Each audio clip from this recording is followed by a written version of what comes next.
Hi, this is Mike Chahal for Sorak Corporation. In this audio message, I will share with you the basics of structured decision making. Making winning decisions is the most important factor for creating a balanced and prosperous life. Although every decision that we make shapes our future, most of us spend very little time on analysis and research before making important decisions. Decision making is a proactive action. If we choose not to do anything, we hand over control of our life to others or to chance. Important decisions must be based on facts, research, and analysis to improve the chances of success. Good decision making takes effort, but the rewards are worthwhile. Anyone can learn to make good decisions to bring more control, prosperity, and happiness to their life. Let us first look at the basic components that can help us make decisions in a structured and logical way. These are context, objectives, options, and criteria. An analysis of each of these components is necessary before finalizing a decision.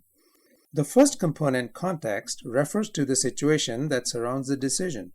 For example, the context includes the deadline for the decision and who all have to be involved in the decision process. All decisions should be guided by an objective. A clear understanding of the desired outcomes makes decision-making easier, logical, and less stressful. The third component of a decision is the set of options that are available to choose from. A significant amount of time needs to be spent uncovering the available options and studying their implications. The last component of a decision process is the criteria used to select the best possible options. The criteria are determined by the context and objective. I want to share with you an actual instance where all the available options were not explored before making the decision. A high-technology firm in early 80s was having a difficult time financially. The management decided to reduce operating expenses by asking all employees to take a mandatory 5 days off without pay. Employees took their 5 days off, and this resulted in significant delay to an important project, resulting in serious negative market impact on the product.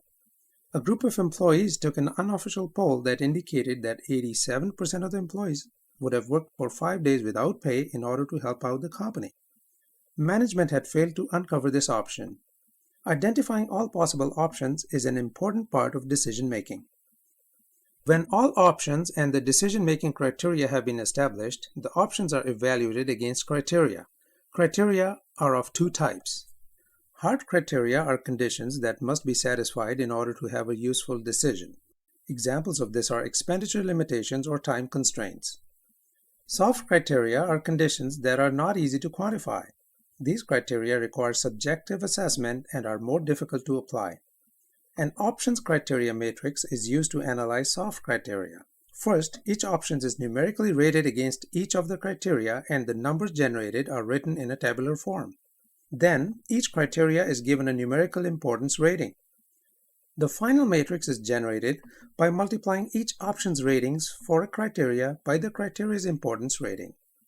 An option's overall evaluation is then determined by the sum of this weighted rating for all the criteria.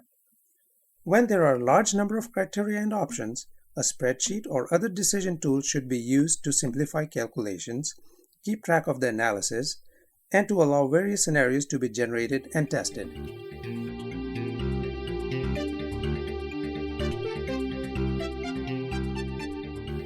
There are a number of commonly encountered hurdles that get in the way of good decision. We need to be aware of these and take steps to remove them wherever possible. A lack of clearly defined objectives is often the cause for putting off a decision and having a lack of confidence in it. The second hurdle to a quality decision is the lack of knowledge about the available option. Options should always be researched thoroughly before the decision is taken, otherwise a less than optimal decision can result. Lack of knowledge about analysis tools and techniques can also cause people to avoid making decisions. This is especially true in today's chaotic environment because situations may appear to be too complex or difficult to tackle.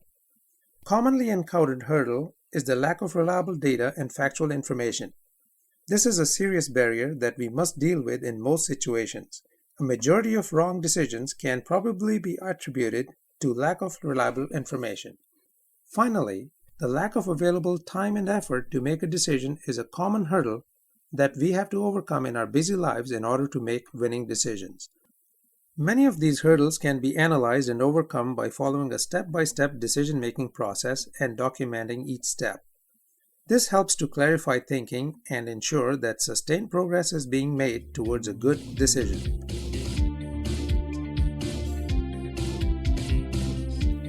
Let us look at the decision-making process in some detail. The first step is to understand the importance and the context of the decision. Use a worksheet to analyze the context. On the worksheet, list the following. By when does the decision need to be made? What is the time period for the implementation of this decision? What will be the outcome in case of a successful decision? What will be the outcome for a wrong decision? What will be the consequence of not making a decision? Who will be impacted by the decision? Who are the key people that will help to make the decision successful? What type of activities and changes in the environment and behaviors will be needed? If the decision will have an impact on a large number of individuals or entities, what resources and actions will be needed to manage this impact?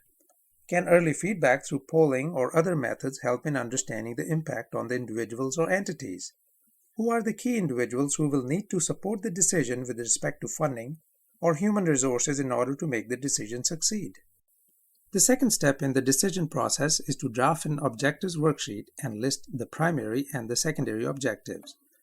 Equally important, what is the desired outcome of the decision and what are the outcomes that you do not want as a result of the decision? Next, develop the options worksheet by listing all available options. Use brainstorming or other methods to identify as many additional options as you can. Make special efforts to identify impossible, wild, or unrealistic options for consideration because these may have the potential to provide you with an out-of-box, outstanding decision. Find ways to uncover new options that may not be obvious. This is important initially to list all options without any critique to encourage creativity of thought. Once you have listed all available options, clarify, discuss, and evaluate the most promising option. Determine how the options may be applied and what results they will produce. Analyze how the options relate to one another. Examine if options have common components or make implementation of other options easier. In parallel with this analysis, identify options that need more research or clarification. Several techniques are available for analyzing the options in order to understand their implications. A SWOT analysis can be used to determine the strengths, weaknesses, opportunities, and threats for each of the options.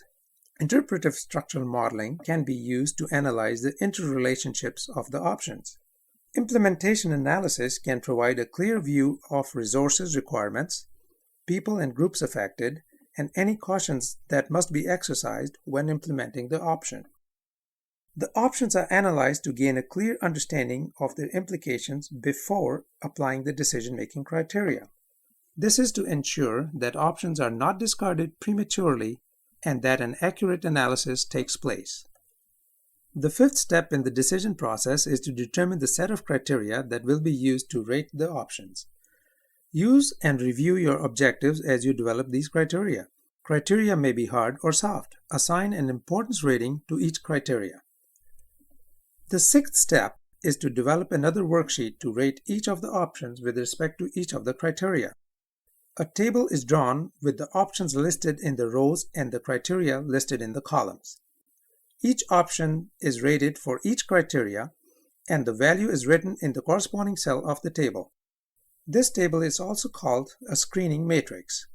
If the decision requires you to deal with a large number of options or criteria, using a computer tool can make the job much easier. Next, select the options that you want to pursue. Examine the screening matrix to determine if some of the options can be combined for creating a better solution. Finally, analyze the risks involved with these options and find appropriate ways to minimize them. If you clearly document all the steps during the decision-making process, you have all the information needed to present or sell your decision. We have covered all the essential steps of decision-making in this brief audio message. I hope you will use these fundamentals to make winning decisions to bring success and happiness for yourself and others. Thank you.